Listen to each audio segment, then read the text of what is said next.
Queridos, quero saudar a todos os presentes com a paz do Senhor. Quero pedir-lhes carinhosamente, àqueles que podem, que tornem os vossos assentos.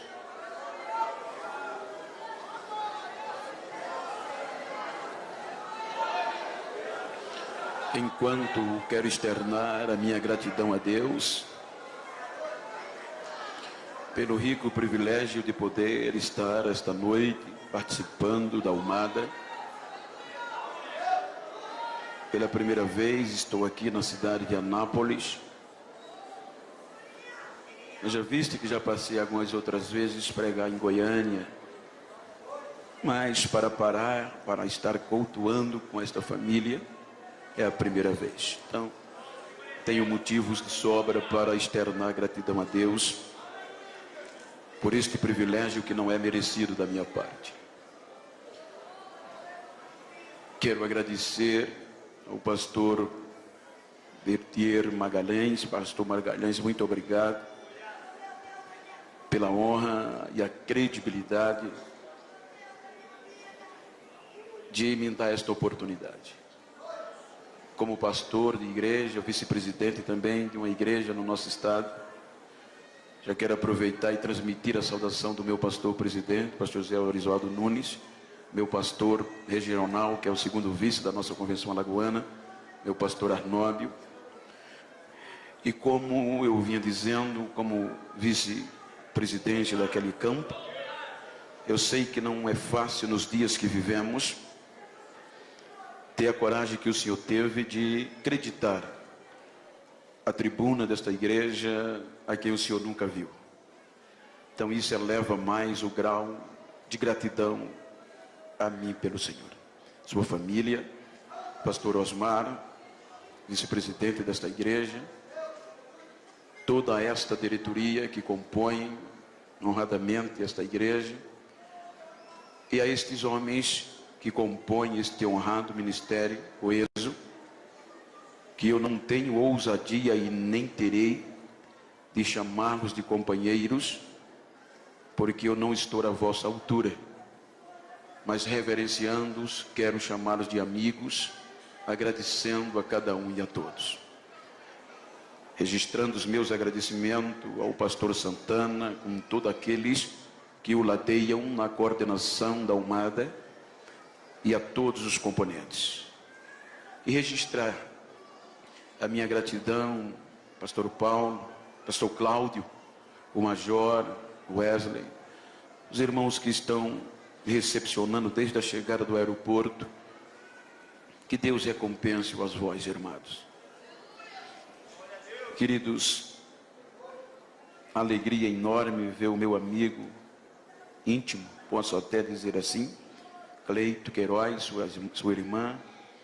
A gente sempre tem se encontrado neste Brasil, e ele é um presente de Deus para a minha vida.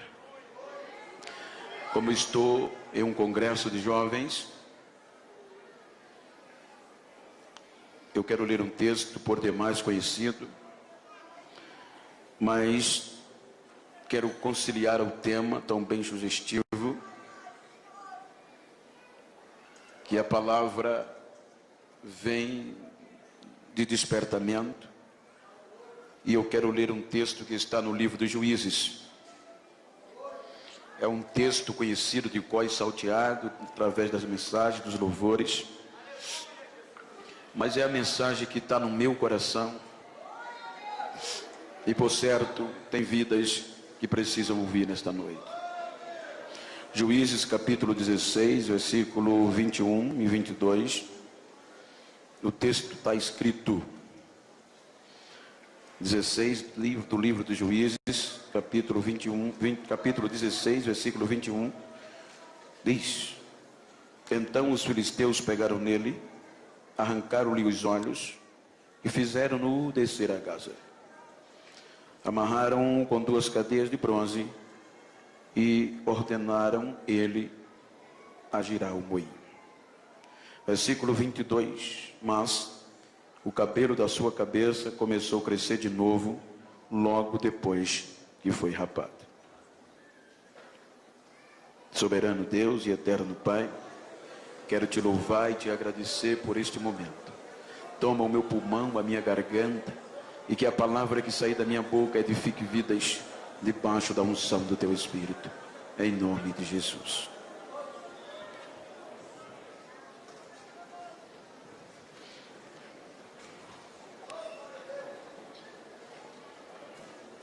Tenho lido um texto propositalmente para falar de um contexto de despertamento para uma geração em ascendência, uma geração fenomenal, que é a geração odierna.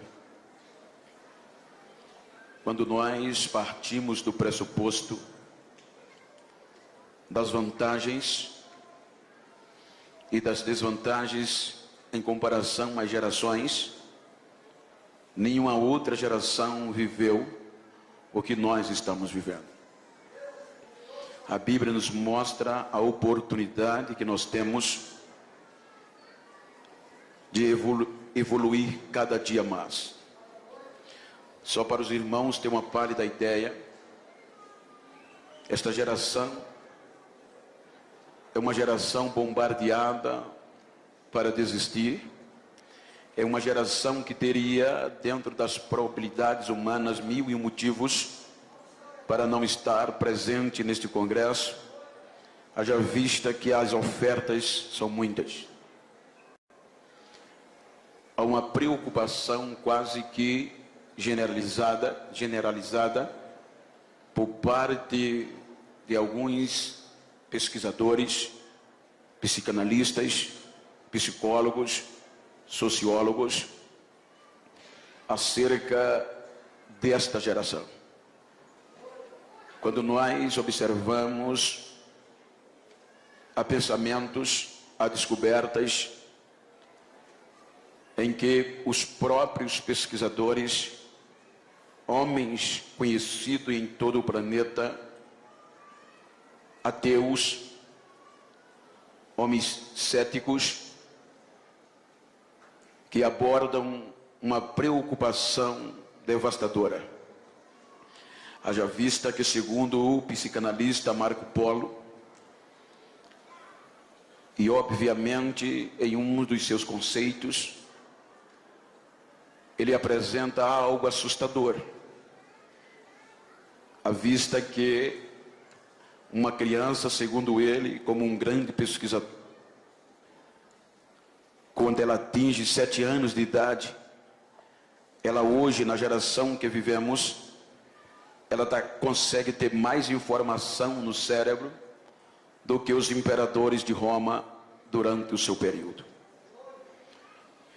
Ele aborda que quando uma criança chega a atingir 9 anos de idade, o grau de informação que ela recebe supera as informações de Sócrates e Platão. A preocupação é que esta geração, em meio a tantas informações, não está conseguindo gerir ideias produtivas e criativas. Há uma preocupação porque estes homens, cujo eu citei no passado, de uma geração, de um passado, ele usufruía de tantas poucas informações, e as ideias eram mais criativas do que a geração de hoje. Queira, quer não, nós vivemos em meio desta avalanche de tecnologia, e não é ruim, é muito bom. E eu quero simplesmente tomar esse contexto para advertir-nos da probabilidade que nós temos de ser melhor e fazer mais do que quem já passou. Não estou mostrando pontos na visão pejorativa e nem crítica destrutiva, pelo contrário. O interessante é que, se nós não vigiarmos, vamos ser levados por esta avalanche, porque as mutações são constantes, e por mais crente que sejamos, somos tentados e arrastados por elas. A inovação Estive lendo um artigo de um psicólogo contemporâneo, que há uma preocupação por conta da dependência. Achei interessante quando eu li a Cleito, que aquele psicólogo abordava que é mais fácil, é menos doloroso você tirar de um adolescente o lanche da tarde ou o café da noite, do que tirar dele a rede social. Ele está mais dependente das redes sociais do que da sua própria sustentação básica. Queira que não, estas inovações, estas avalanches, por boa que seja, mas elas têm roubado de nós algo que a geração passada tinha. Nós sabemos que hoje os lenços já não são tão frequentes nas nossas igrejas. As marcas no joelho já não são tão constantes como eram. Pois nós estamos vivendo um período de facilidade. Um período de tantas facilidades que num clicar você resolve muitas coisas. Quando uma geração passada não tinha isto. E tudo era resolvido no joelho e na lágrima. Mas nem tudo está perdido. Por isso, usando este contexto, eu quero falar-lhe sobre deixaram a raiz. Diga comigo, deixaram a raiz. Se nós observarmos o contexto bíblico, a Bíblia nos mostra no livro do Gênesis o começo da nossa história. Os 2 primeiros capítulos, e adentrando no 3º do livro do Gênesis, a Bíblia nos mostra a alegria que o próprio Deus verbalizava acerca da sua criação. A Bíblia diz que quando Deus, ele criava, que terminava o dia, ele percebia que tudo aquilo que ele fez era bom, e ele mesmo dava testemunho da sua alegria. Quando Deus cria o ápice da sua glória, o ápice da criação de Deus, que foi o ser humano, a Bíblia diz que Deus criou o ser humano com a particularidade tamanha, que o ser humano foi a única criatura que galgou um patamar de intimidade com Deus como nenhuma outra. Porém, quando nós chegamos no capítulo 3, este relacionamento é quebrado. O homem decepciona a Deus por conta do seu próprio egoísmo. O homem quis conhecer o bem e o mal e com este propósito se igualar a Deus. Então Deus aqui já tinha 1000 motivos de desistir do ser humano, de desistir do homem ou do ser humano que criou. A justiça de Deus requeria que o homem fosse exterminado, mas o amor de Deus pelo ser humano prevalece. A Bíblia diz que o homem, por conta do seu egoísmo, o pecado ludibriou, ele foi expulso da presença de Deus. Aquele homem que dialogava com Deus todo o crepúsculo da tarde, agora aquele homem foi expulso da presença de Deus.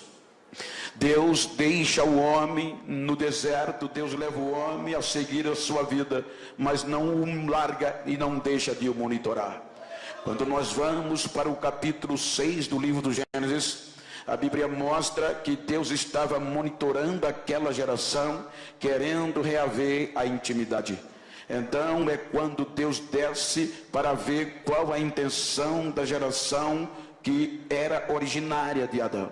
Então o caos está pior do que no começo, porque a Bíblia diz que mais uma vez o ser humano, de forma generalizada, ofende a santidade de Deus, a ponto que o pecado daquela geração cheira mal às narinas de Deus. Então a justiça de Deus agora entra em vigor, determinando a eliminação do ser humano.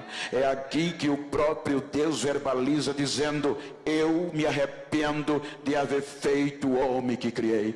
Pela primeira vez o universo estava ouvindo da boca do Criador a decepção causada pelo homem.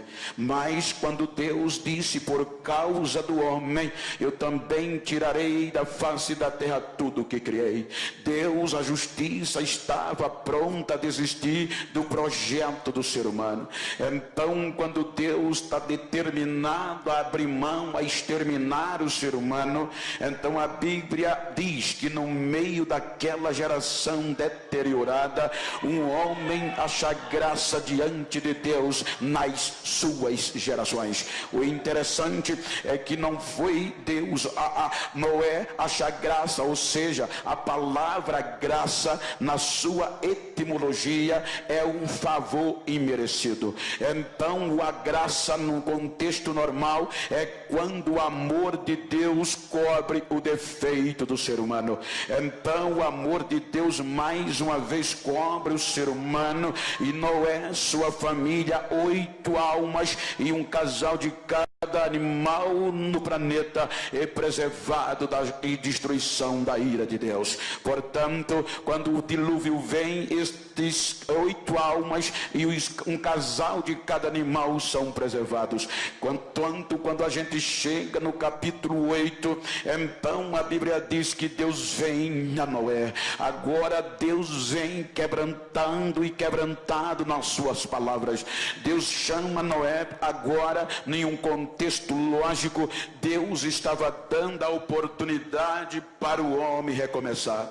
Quando o homem recomeçava, agora Deus faz com que o homem pise no planeta Terra mais uma vez, e Deus faz uma nova aliança com a geração de Noé. Nunca mais eu farei o que eu acabei de fazer, nunca mais eu destruirei com água o mundo nem o homem. Então Deus faz uma aliança com o sinal no céu. Quando nós vamos para o capítulo 11, esta geração agora provinda de um contexto lógico de Noé, de um recomeço, mais uma vez decepciona a Deus, porque a Bíblia diz que esta geração no capítulo 11 se entrou mais uma vez no egoísmo e quis se livrar de Deus. A Bíblia diz que a terra gozava de um só idioma quando tiveram esta péssima ideia: criaremos uma torre cujo cume chega às nuvens do céu. Porventura Deus queira desistir e destruir a terra com água, nós temos como nos livrar dele. Então é quando Deus vem, observa, e agora Deus espalha aquela geração, e aí vem as diversidades de idiomas que hoje nós estamos vivendo. Quando nós chegamos no capítulo 12 do livro do Gênesis, o negócio fica melhor, porque agora Deus faz algo inusitado desde a criação do homem. A Bíblia diz que Deus resolve criar um projeto de resgate, o maior projeto de resgate da intimidade entre ele e o homem, mais uma vez. Pela primeira vez desde a queda do Gênesis, do capítulo 1 no capítulo 12. Era a primeira vez que Deus estava entrando em uma terra idólatra dentro desta geração, para mais uma vez depositar crédito ao ser humano. A Bíblia diz que Deus vai lá na terra onde o povo era idólatra. A família de Abraão também era idólatra, adorando o sol, a lua como um Deus que os protegia. Então Deus vai lá e faz uma proposta a um homem chamado Abraão: sai da tua terra, do meio da tua parentela, e vai para uma terra que eu te mostrarei. O maior projeto missionário na visão transcultural do Antigo Testamento. Não vou entrar nas entrelinhas, mas agora era Deus querendo reaver a intimidade com o ser humano de novo. Então na geração de Abraão, aí você vai encontrar que pela primeira vez desde a queda do homem, Deus pôde falar com o ser humano abertamente. Aí Deus volta a dizer: Abraão é meu amigo. Agora mais uma vez o homem é chamado amigo de Deus na geração de Abraão. Abraão resgatou a intimidade pessoal entre o homem e Deus, em um contexto literal, mas não no contexto espiritual, porque ele era simplesmente o começo de um projeto e um berço espiritual que culminou em Jesus Cristo. Quando nós passamos a geração de Adão, aí deparamos-nos com uma nova geração, a geração conhecida como a geração de Isaac. A geração de Isaac, ela andou nos passos do próprio pai, ele conservou o que o pai ensinou. Quando nós passamos da geração de Isaac, deparamos-nos com uma geração de Jacó, uma geração que teve o encontro com Deus no val de Jaboque. A Bíblia nos mostra algo interessante.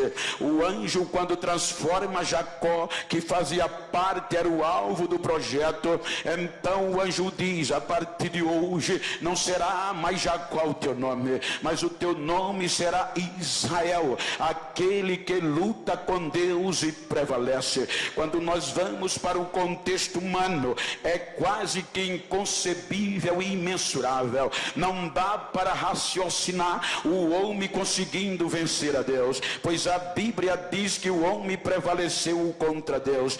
Aí quando nós vamos para o livro de Oséias, Oséias mostra porque Jacó venceu a Deus. Ele diz que a intimidade naquele momento de Jacó com Deus foi tão íntima. E por onde veio esta intimidade? Pelo joelho e pelas lágrimas que ele chorava. Jacó, a arma de vencer a Deus é joelho e lágrima descendo dos olhos.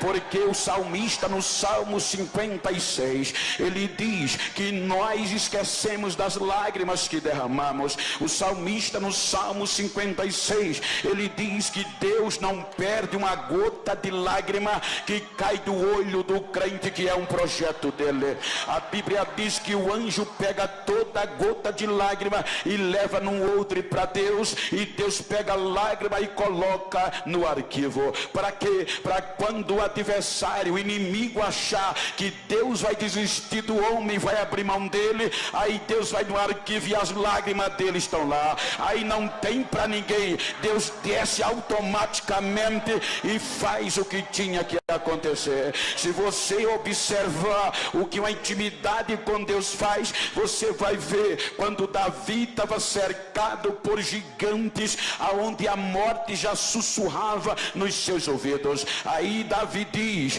que na sua angústia, no meio das suas lágrimas, ele clamou a Deus, e Deus do céu ouviu o clamor de um crente aflito lá embaixo. Aí ele continua dizendo no livro de Samuel: então quando Deus ouviu o meu clamor e viu as minhas lágrimas, ele ficou irado, fumaça saiu das suas narinas, ele chamou um querubim, montou na asa do querubim e saiu voando nas asas do vento. Aí ele diz: o relâmpago apareceu, o trovão começou a trovejar, e tudo debaixo dos seus pés se tornou escuridão. Quando você vai para a ciência, olha o que Deus faz por causa da lágrima de um projeto seu. A ciência diz que nenhum outro astro tem tanta glória no universo feito o Sol. A ciência diz que o Sol tem uma camada chamada coroa, que ela chega a atingir cerca de 2 milhões de graus Celsius. É muito calor, ninguém consegue encarar o Sol frente a frente. Mas por causa da lágrima e do choro de um projeto, aí Davi diz que quando Deus desceu para livrar, tudo dos seus pés se tornou escuridão, o sol se escondeu, a glória de Deus suprimiu a glória do sol. Aí Davi começa dizendo no seu cântico: então tudo debaixo dos seus pés se tornou escuridão, e Deus vinha, e por onde ele passava, as brasas se acendiam pelo resplendor da sua glória. Ele desceu e me resgatou das mãos dos meus adversários. Intimidade com Deus, ela é baseada em lágrima e em marca nos joelhos. Isto é que faz a diferença. Quando nós passamos a geração de Jacó lá no Egito, deparamos-nos com a geração de José. Ainda no livro do Gênesis, A Bíblia diz que a intimidade de José com Deus era tamanha que Deus lhe mostrou o futuro que haveria de acontecer. Ele tinha tanta convicção que era um projeto de Deus, que antes dele morrer, ele chamou os seus irmãos e disse: quando eu morrer, não enterre os meus ossos na terra do Egito. Carregue o meu osso numa bolsa, num saco, mas não enterra aqui. Por que, José? Porque certamente Deus visitará o seu povo e levará para a terra que prometeu. O meu lugar é na terra prometida. Leve os meus ossos com você. Aí a partir daqui apareceram os carregadores de ossos. Quando nós passamos pela geração de José, nós deparamos com a geração de Moisés. Moisés tinha uma intimidade com Deus tamanha que quando ele subia ao monte, o monte estremecia. É por isso que o escritor aos Hebreus diz que Moisés, já sendo grande, recusou-se ser chamado filho da filha de Faraó. O que isso implica, pastor? Isso implica dizer que ele alargou o privilégio de ser chamado neto da maior potência política e econômica da época. Para quê? Para preferir sofrer com o povo de Deus, para por um momento só não gozar do pecado que o povo pecava, mas tendo uma visão de uma promessa futura. Por isso ele abriu mão de tudo. Quando a intimidade era tão tamanha que quando ele entrava na tenda, a nuvem descia. Porém, se nós observarmos, havia uma prerrogativa de uma geração futura. Era através de Josué. A Bíblia diz que quando Moisés subiu o monte, só ele subia, e Josué não saía do pé do monte, aprendendo, querendo também intimidade com Deus. Quando Moisés entrava na tenda, Moisés orava, falava com Deus, Josué prostrava-se na entrada da tenda. Quando Moisés saía da tenda, Josué continuava na porta da tenda, querendo intimidade com Deus. A intimidade de Deus com Moisés na sua geração era tamanha que um dia o irmão Miriam e o irmão Arão e a irmã Miriam se revoltou contra Moisés, e nos bastidores começaram a difamá-lo por conta de uma atitude. Então Moisés nem sabia, mas Deus já ouviu lá de cima. Isso é que é amigo. Aí Deus vem e não diz a Moisés, diz: Moisés, eu quero uma reunião particular com você, com Miriam e com Arão. Leve-os para fora da tenda. Quando os três saíram fora da tenda, aí Deus desce e fala para Miriam e Arão. Disse Miriam e Arão: eu falo com os profetas, falo sim, mas com os profetas eu falo por meio de visões e de sonhos, mas com Moisés não. Moisés eu falo com ele cara a cara, olhando nos olhos dele. Ei, diga para quem está ao seu lado, se você puder, diga: se quer ter problema, fale mal de mim. Falar mal de um projeto de Deus é arriscado demais. Projeto de Deus tem intimidade com ele.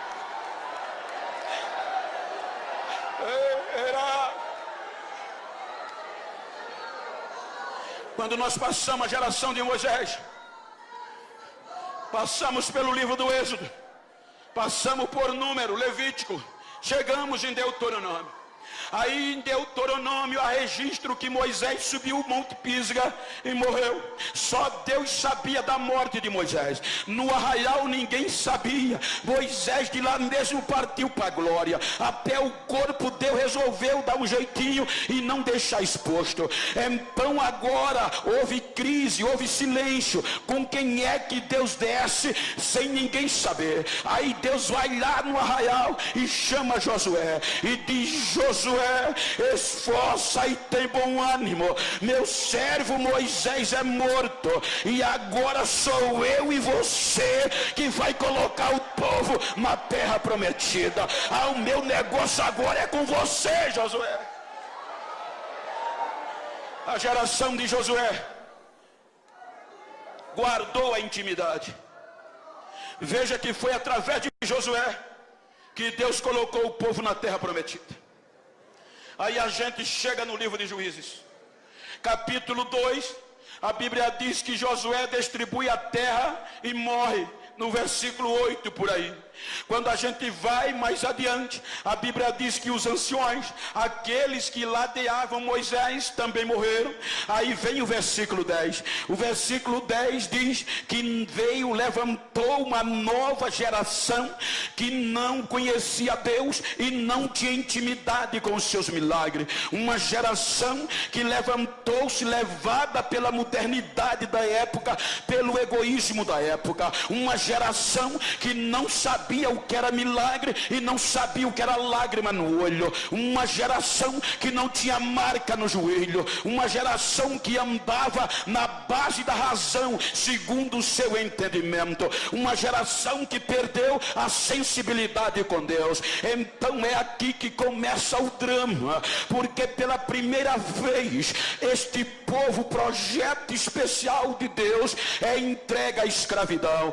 Como lá no Egito foram 430 anos aproximadamente, a maioria deles foi de escravidão, mas agora era a primeira vez que o projeto de Deus estava sendo escravo dentro da terra da promessa. É inadmissível, pela primeira vez da história do povo de Deus, o povo estava sendo escravizado dentro da terra da promessa. Por 8 anos Deus entrega este povo na mão dos moradores da Mesopotâmia. Então o que é que acontece? Vai passando os anos, porque é inadmissível um crente ser oprimido dentro da igreja. Israel ser escrava no Egito até era concebível, mas agora escrava dentro da própria pátria, o povo, isso não dá para assimilar. 8 anos de escravidão. Aí esta geração resolveu voltar ao passado. Esta geração resolveu esquecer um pouco da razão e entrar pelo contexto da fé. Então a Bíblia diz que esta geração começa a chorar e bota o joelho no chão, coloca a cara no pó, e sabendo que Deus não resiste choro de crente. Ou seja, quando esta geração chora, aí Deus já poderia ter desistido, mas não desistiu. A Bíblia diz que Deus levanta do trono, o Espírito do Senhor desce e levanta Otiniel, e Toniel liberta o povo da mão de Cusã-Risataí. Agora parecia tudo fácil, parecia tudo bom. Aí o povo volta a ter paz e Deus queria abençoar, mas aí vem o outro incidente. O povo torna a fazer o que era mal. A Bíblia diz que Deus entrega o povo na mão de uma coalizão política e militar, formada pela Amonitas e Moabita, liderada pelo rei Egrom. Aí mais uma vez, 18 anos, o povo na escravidão. O interessante é que depois de 18 anos, o povo volta a chorar. Aquela geração gostou de chorar e sabia que Deus não resiste, ou seja, ela ora. Deus poderia desistir, mas não desiste. Por quê, pastor? Porque a Bíblia diz que os nossos erros não alteram quem é Deus, os nossos defeitos não mudam quem é Deus, pois a Bíblia diz que mesmo o povo sendo infiel, Deus permanece fiel do mesmo jeito. Os nossos erros não mudam quem é Deus. O povo chora e Deus liberta. 80 anos de paz. Aí nesses 80 anos, Deus disse: agora eu vou cumprir o que eu prometi ao meu amigo Abraão. Aí Deus abriu a porta do céu e Israel enriqueceu. Débora começa a contar no capítulo 4, e a história diz que o campo começou a produzir, a pecuária produzia leite como nunca, o mel, que era mais e a única fonte de adoçante, jorrava da rocha, o campo florido, a chuva vinha. E para melhorar, A história diz, com base em Débora, que os ricos caravaneiros, mercadores, comerciantes, que produziam e esculpiam pedras preciosas, ouro, diamante, esmeralda, carregava os camelos lá em Avilar e pegava a estrada principal para comercializar. Só que quando eles chegavam em Israel, eles não conseguiam passar. Eles deixavam toda a pedra preciosa.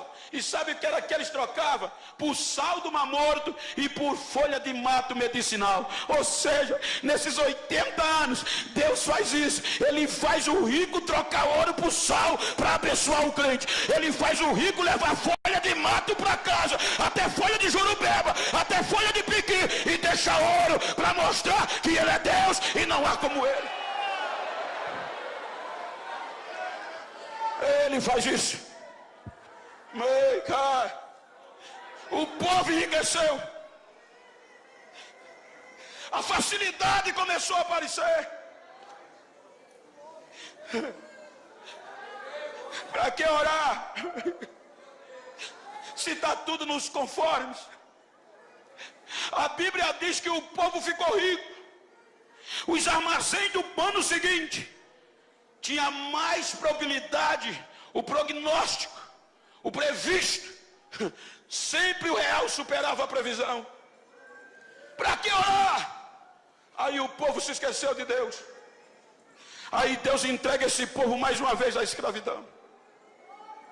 E agora Deus resolve entregar para doer. A Bíblia diz que Deus entrega o seu povo na mão de Jabim, rei de Canaã. Quem era Jabim? Por 20 anos, duramente. Era o homem que sabia por onde entrava a riqueza de Israel. Aí a Bíblia diz que Jabim sabia que os caravaneiros vinham pelo sul. Ele colocou brite no caminho do sul. Ele sabia que pelo norte entrava mais ouro. Ele fechou o caminho do norte. Ele sabia que pelo leste vinha pedra preciosa. Ele colocou soldado no caminho para os mercadores não passar. Ele sabia que do outro lado os 4 pontos cardeais ele fecha com brite de soldado. Aí é que por isso que Débora diz em Juízes: os viajantes vinham e não podiam passar, tomavam caminhos tortuosos e não chegavam nas aldeias de Israel. Aí com isso o povo foi empobrecendo mais uma vez, porque sem Deus não dá não, sem Deus não vale a pena. Aí agora Deus faz o povo chorar. Enquanto a crise assolava, o povo ficou tão pobre que não tinha escudo e não tinha lança. O que é que Deus faz? Cala. Só que Jabim era bom de guerra. O exército poderoso fechou tudo, vou minar, e minou, empobreceu o povo. Só que Jabim cometeu um erro estratégico de guerra. O que é que houve? A Bíblia diz que ele fechou todas as entradas, mas ele se esqueceu de fechar um circo de oração que funcionava debaixo de um pé de palmeira.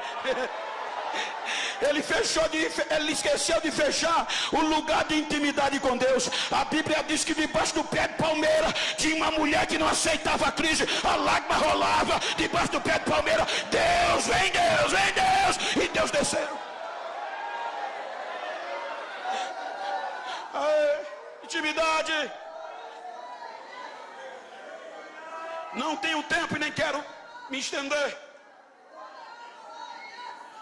Você entra no capítulo 6. O povo volta a fazer o que era mal. E olhe que a Bíblia diz que o livramento que Deus deu foi grande das mãos de Jabim. Quando você chega no capítulo 6, o povo erra de novo. Por que eu estou dizendo isso? Para você saber que Deus não desiste de nós.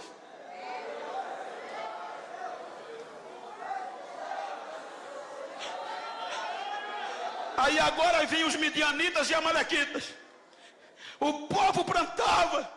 Na época da colheita, eles chegavam e levavam tudo. 7 anos. Muitos desistiram. Cavaram buraco, esconderam. Fizeram caverna, colocaram. Mas tinha um jovem guardando a semente no lagar. Tinha um jovem que não temia, sabendo que não podia malhar trigo no celeiro, na eira, ele levava para o lagar. Sabendo antes do inimigo chegar, ele guardava a semente. Aí o anjo achou aquilo tão interessante, que a Bíblia diz que um dia ele estava malhando trigo no lagar. O anjo chegou debaixo de um pé de pau e sentou. Olhando o jovem, meteu a marreta no trigo. Pá! Pá! Aí o anjo disse: esse cara é macho. Se não for goiano, é alagoano. Esse é. Aí o anjo grita de lá: o Senhor é contigo, varão valoroso. Aí Gideão olha para trás e diz: ai, meu Senhor, se o Senhor é conosco, de onde nos sobrevém tão grande mal? Por quê? Onde estão os milagres que nossos pais nos contaram?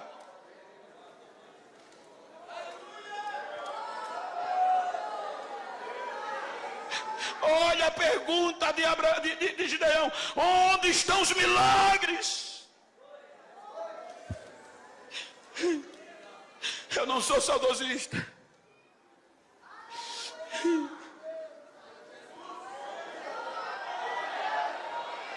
mas às vezes dá saudade do nosso tempo antigo, quando a gente não tinha WhatsApp, quando a gente não tinha Facebook, quando a gente não tinha tantos flashes nas nossas igrejas, quando a gente não tinha cantor famoso, quando a gente não tinha pregador famoso, quando a gente não precisava depositar cachê para ninguém vir pregar, que a palavra valia. Ai, mesmo sem cantor famoso, quando o hino da harpa aparecia, Jesus começava a batizar da galeria para o fim da igreja, o batismo caía. Aonde estão os milagres?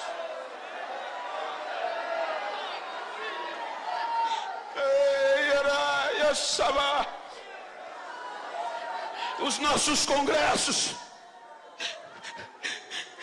tinha dificuldades para terminar. Quando o conjunto cantava, Jesus batizava, curava. Terminava os cultos e jovem era difícil controlar. Sacudidos pelo poder de Deus, desmaiado, correndo para lá e para cá dentro da igreja. Quem morria ressuscitava.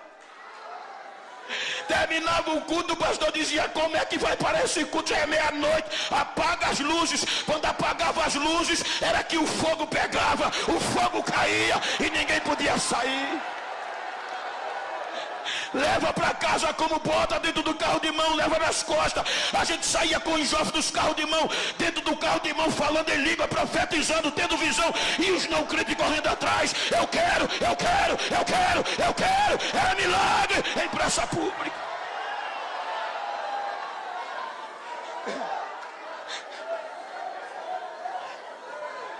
Hoje nós estamos light. Vou contar que é uma experiência minha. Hoje as mutações são tão constantes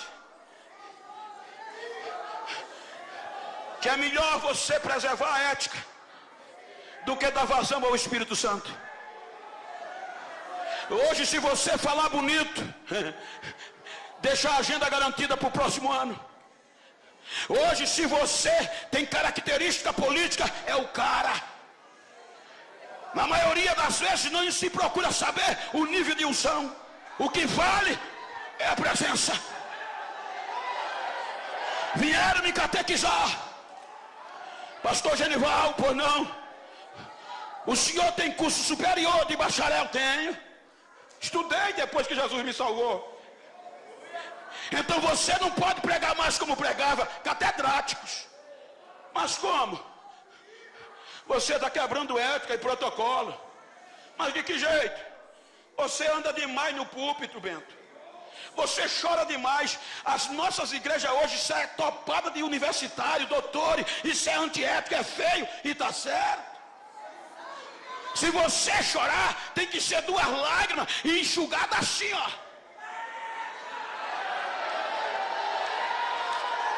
Esse negócio de falar línguas estranhas no microfone é feio. Ninguém vai entender. Você tem que começar a pregar friozinho e terminar gelado, para não quebrar a ética. Dá para você? Eu digo, dá não, doutor. Mas por quê? Eu sou assembleano até o tutano. Eu nasci no fogo, eu nasci no Pentecoste, eu nasci no fogo.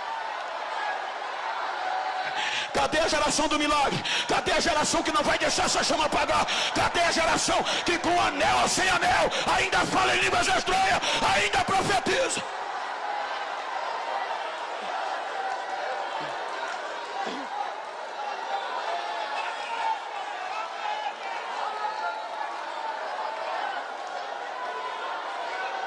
Cadê os milagres?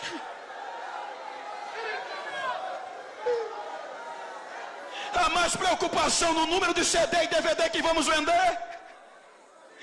Há mais preocupação em deixar a agenda do ano que vem agendada do que provocar os milagres na casa de Deus. Eu não vim pregar chave de carro, eu não vim para aqui pregar chave de carro, eu vim para aqui pregar avivamento. Ainda tem milagre.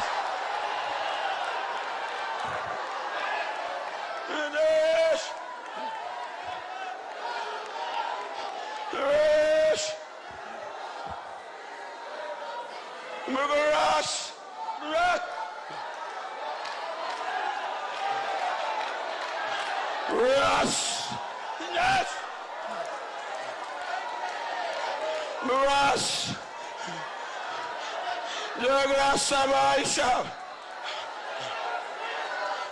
daí vai me adasta.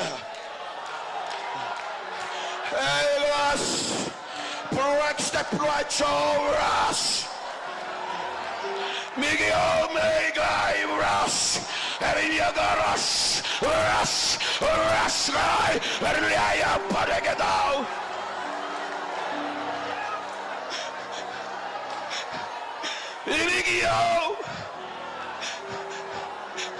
A minha glória está invadindo vidas nesta noite.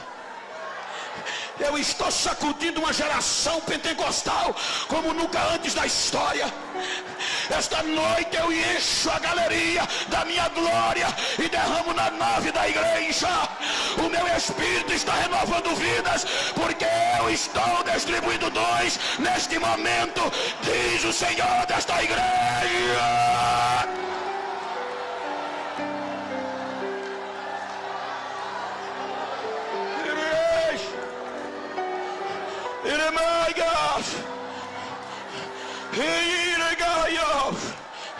Para que saibam que a minha presença está no meio de vós, os meus pés estão palmilhando no meio de vós. Recebam a unção da minha glória, diz o Senhor agora.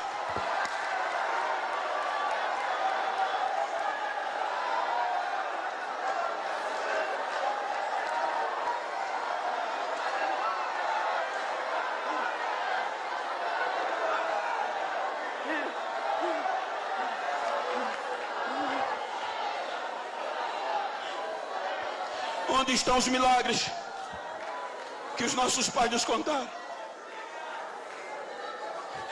Quando você passa Gideão, o povo volta a errar. Aí o Espírito Santo usa Meleque.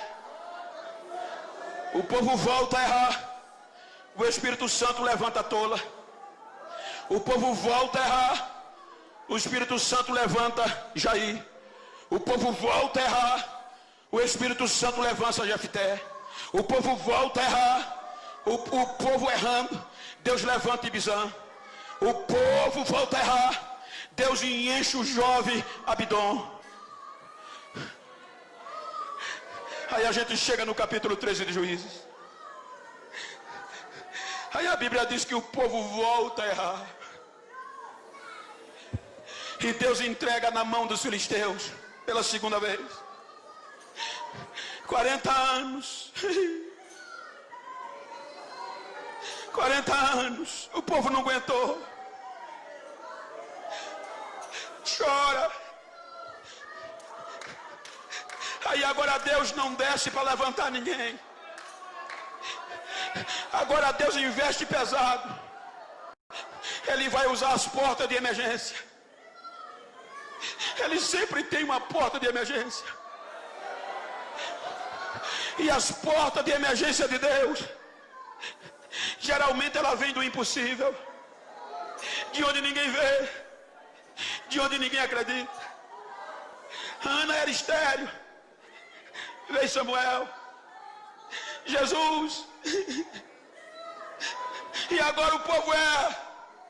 Aí Deus agora resolve acreditar num útero falido. O anjo vai na tribo de Dan e diz à mulher de Manoá: eu sei que tu és estéril, o teu útero é falido, tu está vivendo no ápice do opróbrio, da vergonha, mas resolveu Deus usar o teu útero falido, e no teu útero vai nascer um menino. É um projeto de Deus, e ele vai livrar o povo de Deus das mãos dos filisteus.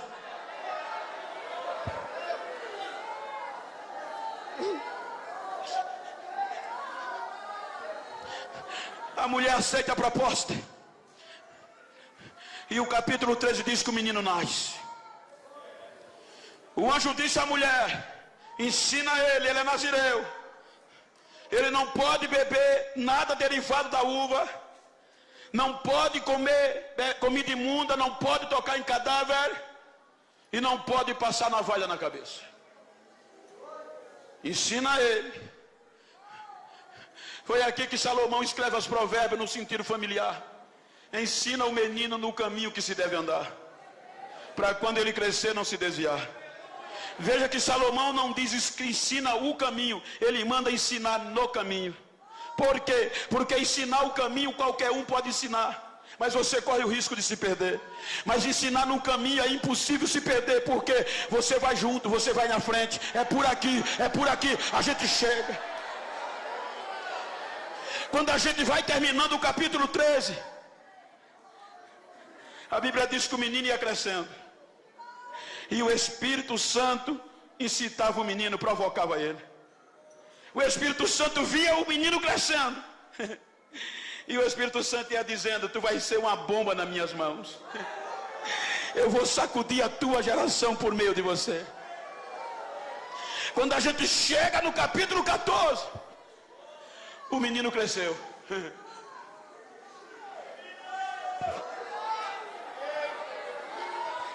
O problema começa quando o menino cresce. É a onda hoje, né? Essa semana eu recebi um telefonema dos Estados Unidos da América, de uma agência de publicidade, querendo ser meus agenciadores nos Estados Unidos. Pastor, a gente é agenciador de muitos pregadores e cantores famosos, e será uma honra para a gente ter o senhor na nossa agência. Oh, meu filho, eu já tenho.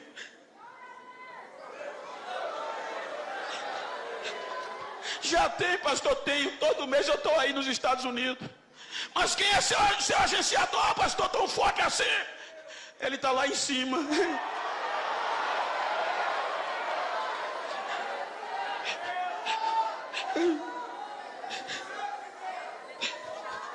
O menino cresceu.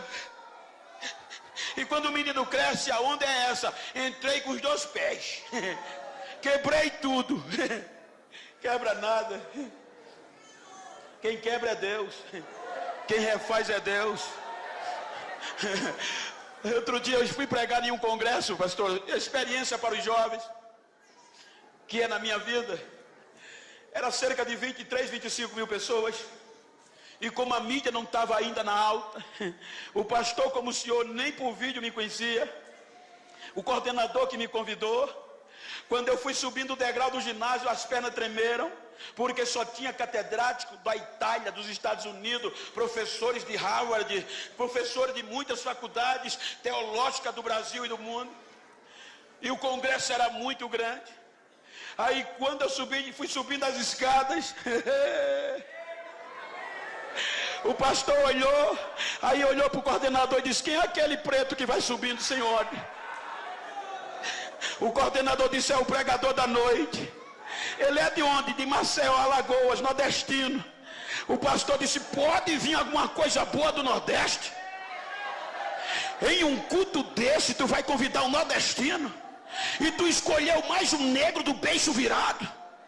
Vai pregar aqui não.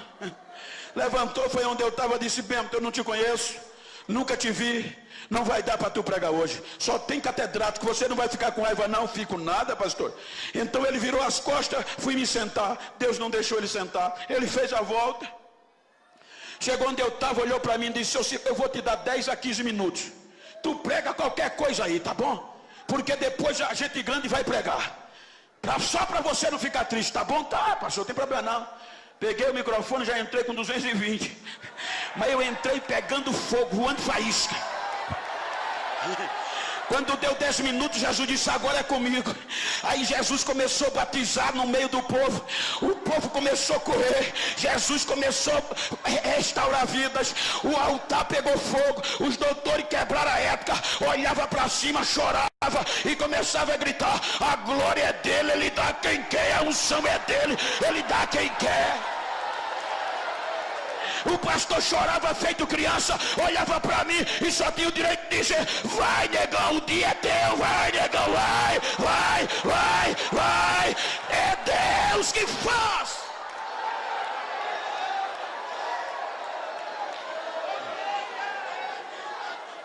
O menino cresceu, gente. Enquanto o menino não tinha crescido, a mamãe contornava: mamãe, por que fulano anda daquele jeito que eu não posso? Você é diferente, você é um projeto, meu filho. O menino cresceu e se apaixonou por uma mulher da Filisteia, na cidade de Tímina. Quando ele se apaixona pela moça, o pai não conseguiu contornar.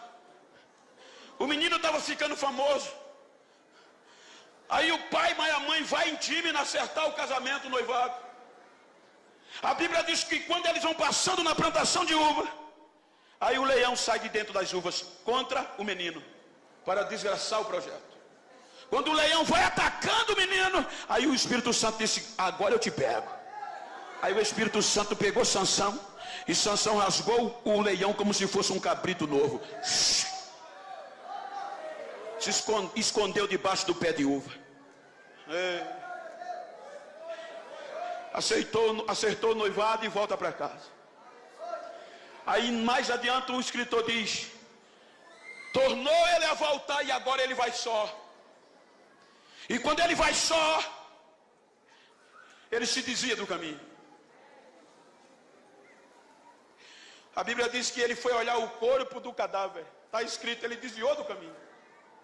Ele foi olhar o que tinha acontecido com o cadáver do leão. Quando ele chegou lá, que viu o corpo coberto de favo de mel, ele esqueceu que não podia tocar em cadáver. Ele se agachou, pegou o mel, tocou no cadáver, comeu o mel, a mente doeu. Eu não posso fazer, mas ele fez. Além de comer, ainda leva para casa, dá o pai e dá a mãe. Aí o escritor coloca uma conjunção adversativa: porém, ele não disse o pai e a mãe de onde veio o mel. Então ele sabia que tinha errado. Mas a fama não deixou ele reconhecer. O menino estava pegando raposa, gente. Pegar uma, duas raposas é natural. Mas ele juntou 300 raposas. Só o Espírito Santo. Tocou fogo na cauda de tudinho e bagunçou a plantação dos filisteus. O menino estava tão famoso que os filisteus subornaram alguns judeus para amarrar ele. E o texto diz que amarraram ele com cordas novas. Essas cordas eram tão resistentes que diz a história era de nervo fresco de animais. Se colocasse 2 bois puxando em sentido contrários, eles não quebravam aquelas cordas. Amarraram ele. Quando os filisteus chegaram: Sansão!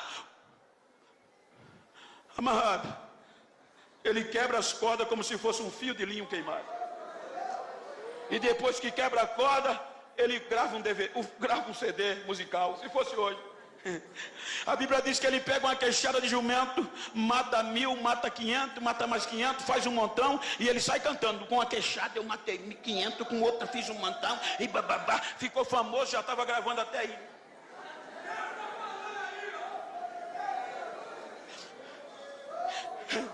O segundo incidente, a Bíblia diz que ele volta para Tímina e promove um banquete com os amigos.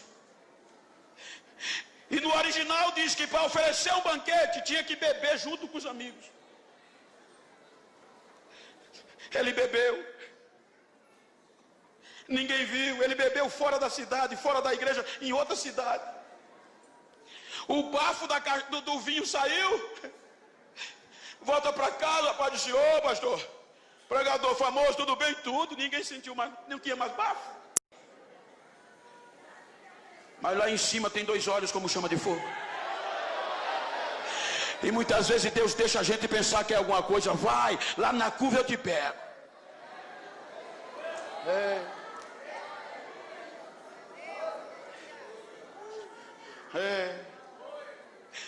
O capítulo 15 era para Sansão recomeçar, gente. Beber ninguém viu. Comeu o mel ninguém viu. Então a fama o encheu de orgulho e ele não quis recomeçar, que era fácil. Quando você lê o capítulo 6 de Números, Deus deixou uma porta de recomeço para um nazireu que falhasse. Deus disse a Moisés: quando um homem fizer um voto de nazereado, ensina a ele, Moisés, que ele não pode comer nada derivado da uva, não pode comer uva passas. Ele não pode, Moisés, de maneira nenhuma tocar em cadáver, ainda que seja o cadáver do pai, da mãe, do irmão, da irmã. Mas, Moisés, se acontecer algum incidente, diga a ele, Moisés, que tem jeito. Manda ele procurar o sacerdote. Quando ele chegar no sacerdote, o sacerdote pega ele, deixa ele em 6 dias de observação. No 7º dia, o sacerdote leva ele para a porta da tenda e rapa a cabeça dele. No 8º dia, ele traz um cordeiro pela expiação, ele traz 2 rolinhas, está resolvido. Porém, Moisés, tem que recomeçar. Ou seja, se tem 5 anos de nazereado, zera, recomeça de novo com a cabeça rapada. Só que para beber ninguém viu. Está na lei. Para tocar no cadáver ninguém viu, deu para esconder. Mas já pensou? Amanhecer no outro dia com a cabeça rapada na porta da igreja? Todo mundo ia saber, o famoso caiu. O caba pecou. E a história diz que o maior inimigo do recomeço se chama orgulho. O maior inimigo do recomeço se chama orgulho. Era fácil demais. O capítulo 15 era para ele recomeçar. Mas o orgulho não deixou. Aí vem o capítulo 16. Como ele não procurou o sacerdote, aí Deus disse: eu vou mostrar quem é que manda aqui. Aí joga ele na mão de Dalila. Na mão de Dalila, ele não aguenta 3 chavecos. Primeiro, ele sai de fininho.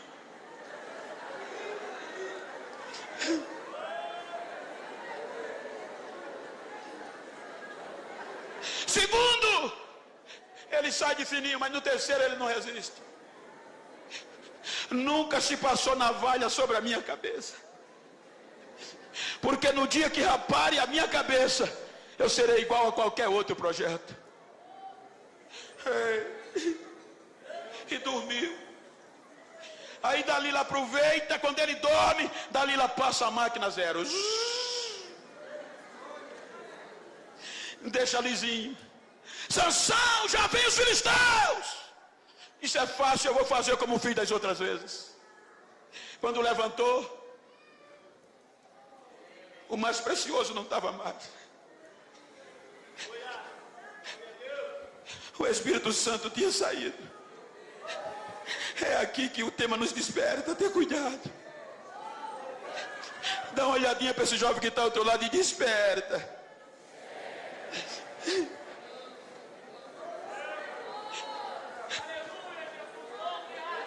O Espírito Santo foi embora. Os filisteus arrancaram o globo ocular de Sansão, gente. Amarraram-o com 2 cadeias de bronze. Jogaram ele no cárcere para girar moinho. Sabe quem girava moinho? Jumento. Agora um projeto de Deus. Estava fazendo trabalho de jumento no cárcere. Os filisteus tiraram 99% do que Sansão tinha.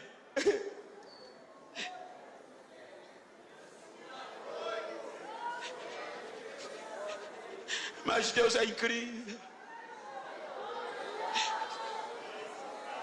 Se você ler o versículo 22, você vai encontrar o que Deus mostrou para Dalila e os filisteus. Salvo engano, mas eu um dia li um artigo com contexto capilar que me dizia que o cabelo durante 30 dias ele cresce 2 centímetros, mas aqui está diferente. A Bíblia diz que era Dalila rapando o cabelo e logo depois o cabelo voltando a crescer. Era Deus dizendo para Dalila: você está pensando que eu vou desistir dele? Você está pensando que eu vou abandonar ele? Deus não abandona seus projetos. Me permita dizer que é a primeira vez que eu estou aqui. E se o senhor permitir, eu pedi para o tecladista me ajudar. Quantas vezes eu não quis tirar minha vida? Por quê, pastor? Porque dizia: esse negro não vale o que come. Mas um dia chegou um jovem e disse: eu conheço alguém que não abandona você. Quem é? Jesus. Eu fui para a igreja depois de 3 meses evangelizado, sem acreditar. Jesus me aceitou. Com 15 dias me batizou com o Espírito Santo. Com 1 mês eu desci as águas. Com 1 ano eu liderava a mocidade lá no interiorzão, dentro do canavial. Com 1 ano e meio de crente, chegou um pregador num culto de domingo, eu sentado lá numa igrejinha pequena. Ele disse: fica de pé você, Genival. Quando eu fiquei, ele disse: você é um projeto de Deus. Deus te tirou do pó e vai fazer você andar no meio dos príncipes. O mundo vai ouvir falar o teu nome e o Brasil vai ser pequeno para você pregar. Só que era impossível na ótica humana, na lógica do homem. Pobre, dentro do canavial. Foi tão sério que com 3 dias depois, um grupo de obreiros foi me aconselhar. E com razão. Genival, você chegou na igreja agora. A gente já tem anos aqui. E para você não ficar triste, não acredita naquilo que ouviste do pregador, não. Mas por quê? Porque você é diferente, não tem jeito. Mas eu não sou crente. Mas você tem 3 defeitos que não vão te aceitar. Então quais são os meus defeitos? Tu é pobre, analfabeto e preto.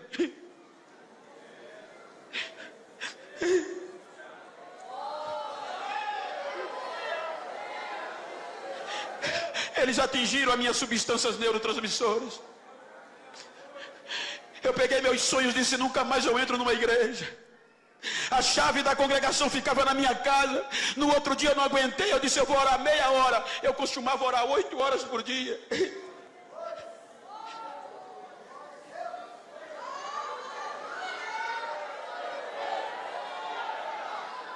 Quando eu dobrei o joelho meia hora para me levantar, não consegui, porque tinha 2 mãos nos meus ombros dizendo: fica aí que eu vou mostrar quem eu sou a você. Eu vou mostrar. 4 horas da tarde eu saí do joelho. Quando vou para casa, nem cheguei em casa, um adolescente veio me dar a notícia: a tua menina Gisele saiu de casa às pressas passando mal. Vai para o posto de saúde, muito precário. Quando eu cheguei no posto de saúde, o médico disse: olha, eu fiz o que pude, entre.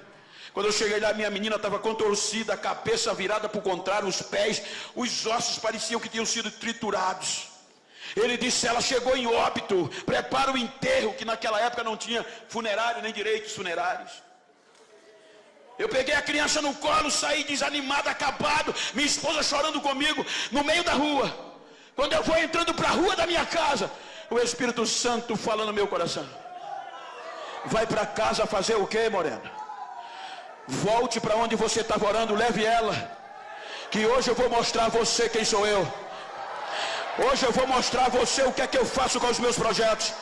Hoje eu vou indicar para você que eu não dependo da opinião do homem. Eu não trabalho na lógica do homem com os meus projetos. Vai para lá que eu vou te mostrar quem eu sou. Leva ela para lá. Eu passei direto, joguei a menina no piso da igreja e gritei: acabou! Foram dizer o médico, ele endoidou, foi para a igreja. Quando eu caí, não vi mais nada, só gritava. Aí a voz de Deus entrou no santuário. Audivelmente Deus me disse: fui eu que te trouxe aqui, meu filho. E eu te trouxe aqui para te dar a oportunidade de me aproximar de ti, para tu saber quem sou eu. Eu vou fazer você sentar entre os príncipes. Eu quero te dizer que meus projetos ainda estão de pé. As minhas propostas estão de pé. Eu não desisto de você. E para você saber quem sou eu, veja o que eu estou fazendo. Quando ele disse assim, não deu 15, 10 segundos, a menina deu um pulo no meio da igreja e saiu correndo. Pai, pai, pai. Ele deleitou em 10 segundos a menina. O médico, as enfermeiras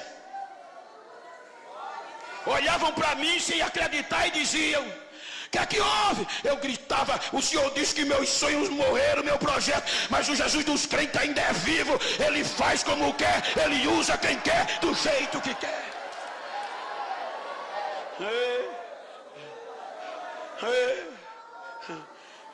Desperta.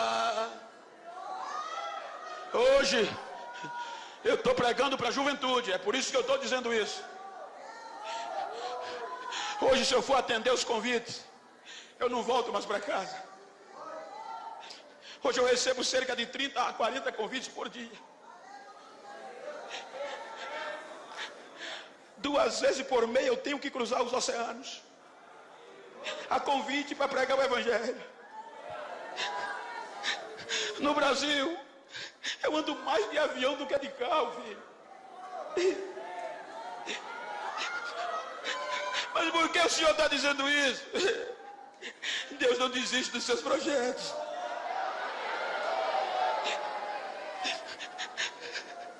Hoje eu prego nos maiores trabalhos do Brasil e nas convenções e no mundo inteiro. Acostumado a andar de carroça de trator, em lombo de burro. Hoje, desembarco nos aeroportos. Tem alguém me esperando. Mas Bento, faz um site. Eu não tenho site. Bento, vende DVD. Nunca vendi um DVD. Usa cartões para o mundo te conhecer. Nunca usei cartões telefônicos. Só ando com a Bíblia e o óculos. E hoje esqueci do óculos no hotel. Mas como é que vão te conhecer, Genival? Sem site, sem Facebook, não importa.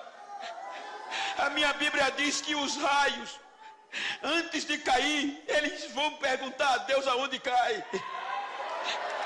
A minha Bíblia diz que o vento, antes de soprar, se apresenta a Deus e diz: para que lado eu sopro hoje? Aí Deus deixa Deus soprar, deixa. Aí para lá, leva. Deus sopra.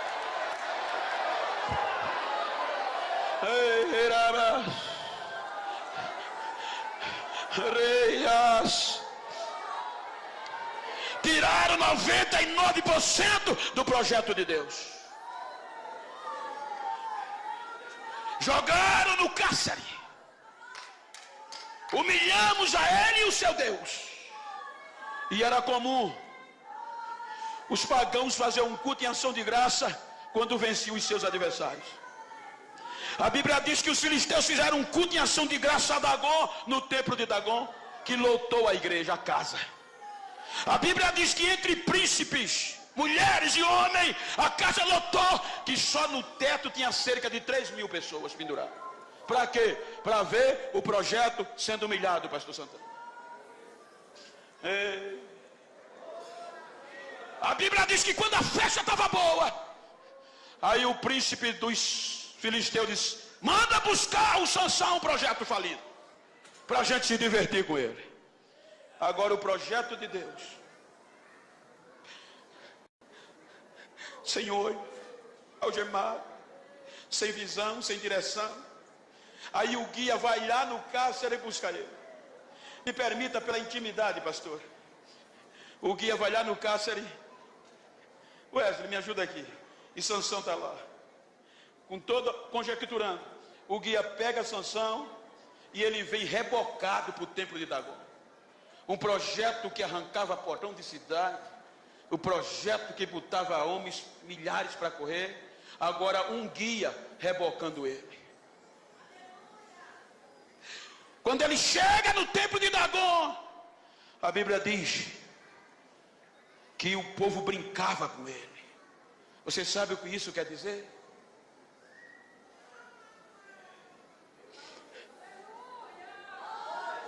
É porque na hora da crise os amigos geralmente vão embora. Aí Sansão sendo humilhado, aí ele já cansado olha para o guia e diz: me coloca na coluna central. O guia leva ele, deixa ele perto da coluna. É aqui que aprendemos uma lição que eu quero transmitir nessa noite. Tiraram 99% de Sansão, mas não tiraram a esperança dele. Diga para quem está ao seu lado: os teus erros não destrói você. O que pode te destruir é faltar a esperança. Enquanto tiver esperança, Deus está disposto a usar de novo. Veja que Sansão nas entrelinhas diz isso. A Bíblia diz que quando ele está na coluna, que sente a coluna, ele não ora, ele clama. Porque isso implica dizer que ele já vinha orando no cárcere. Porque a oração é um diálogo, com tempo de falar e de ouvir. Só que ele estava sem olhos, sem nada mais, na ótica humana, falido. Mas a esperança fazia ele orar, mas Deus não o respondia. Então quando ele chega perto da coluna, ele não ora, ele clama. E o clamor só entra quando a oração não é ouvida. Porque enquanto a oração é um diálogo, o clamor é você pegar o botão do volume, tocar no máximo e abrir a goela. Aí a Bíblia diz que quando ele está perto da coluna, ele clama: Senhor, me usa de novo. Pelo menos só essa vez. Eu quero sentir tua presença de novo, me usa. Na hora, o Espírito Santo desce, sacode Sansão. Agora na presença de Deus ele pega as colunas e joga o templo de Dagon para baixo. Isso é lindo demais. E o que é mais lindo, pastor? É se você ler do capítulo 13 ao capítulo 16, você vai encontrar cerca de 96 versículos. E nesses 96 versículos, você vai encontrar aproximadamente 20 dizendo as façanhas de Sansão. Sansão arrancou porta, Sansão tocou fogo, Sansão fez isso, Sansão bababá, Sansão bababá. Só a fama de Sansão. E Deus só usou a parte B do versículo do capítulo 16, o único versículo do penúltimo, para estar lá escrito: no último dia de Sansão, ele fez mais proeza do que em toda a sua vida. Ou seja, Deus não precisa muito tempo para distribuir, para devolver o que tomaram de você. Deus não precisa fazer rodeio para te encher de novo, para te sacudir de novo na terra. Fique em pé, por favor. Ei, ajuda aqui, ué. Se você pode, vira para esse crente que está do teu lado. Eu sou pastor de igreja. Eu não vim aqui emocionar você, eu vim pregar a palavra do jeito que ela é. Vira assim para ele, se for do mesmo sexo, a não ser que sejam parentes, íntimo, vira assim, olha para ele, frente a frente, olha para ela. E diga para ele, não estou nem aí como você chegou aqui nesse culto. Estou nem aí como você chegou nesse congresso. Diga ele, estou preocupado como você vai sair. Diga, eu tenho uma palavra para você. Me faz um favor. Se porventura, depois desse congresso, tu encontrar algum filisteu perdido por aí, que não acredita mais em mim, que pensou que eu estava acabado, que Deus tinha desistido de mim, faz um favor para mim, dá 2 recadinhos a eles. Primeiro recado, diga que eles cometeram um erro. Segundo recado, foi me deixar vivo. Terceiro recado, diga a eles que eles aparam a cabeça, mas deixaram a raiz.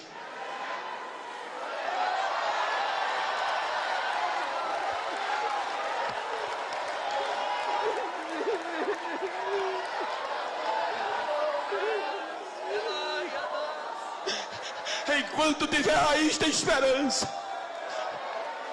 Os filisteus podem até tirar o cabelo, os filisteus podem arrancar até a farda, os filisteus tiram a credencial, os filisteus podem até criticar, defamar, eles cortam o cabelo porque o cabelo é para fora, mas a raiz é para dentro. Só quem mexe é Deus, só quem vai é Deus, só quem vai lá é Deus.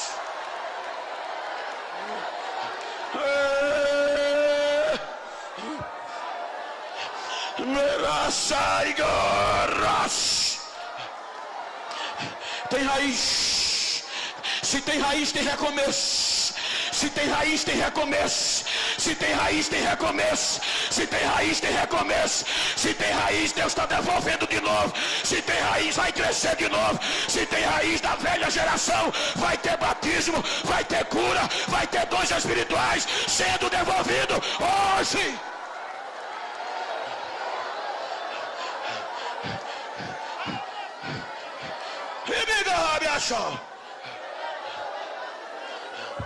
Arraiga gachal.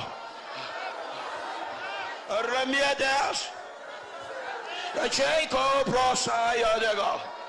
Ele me colossou. Ampsite que tá eu dou. Aí no buraia sambura. É bião me gasta tá dando. Sou eu que faço. Sou eu que desfaço. E sou eu que volto a fazer. Esta noite eu estou restaurando sonhos. Esta noite eu estou restaurando projetos. Esta noite eu estou devolvendo a minha presença para aqueles que havia perdido. Esta noite eu estou fazendo algo grande novo no meio de vós, para que vocês saibam que eu tenho urgência. Recebam o avivamento da minha parte pelo abraço do meu Espírito, diz o Senhor desta igreja.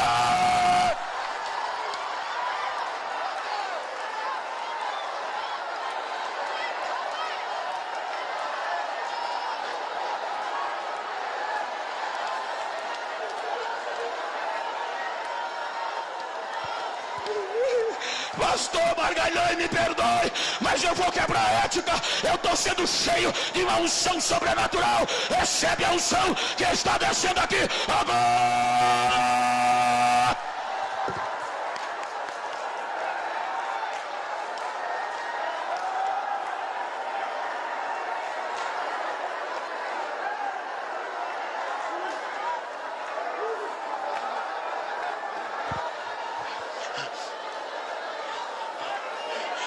Abraça esse crente que está ao teu lado, se você pode.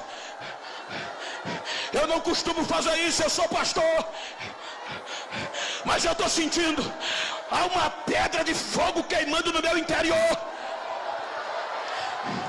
O Espírito Santo está me outorgando a transferir para vidas aqui nesta noite. Segura esse crente, abraça ela. Abraça ele, vai, mas segura mesmo. Profetiza para ele. Diga: Deus não desiste de nós. Diga para ele: Deus não desiste de nós. Diga: eu só vou te largar quando eu ouvir línguas estranhas. Eu só vou te largar quando eu ver o barulho do cabelo voltando a crescer. Eu só vou te largar quando haver recomeço.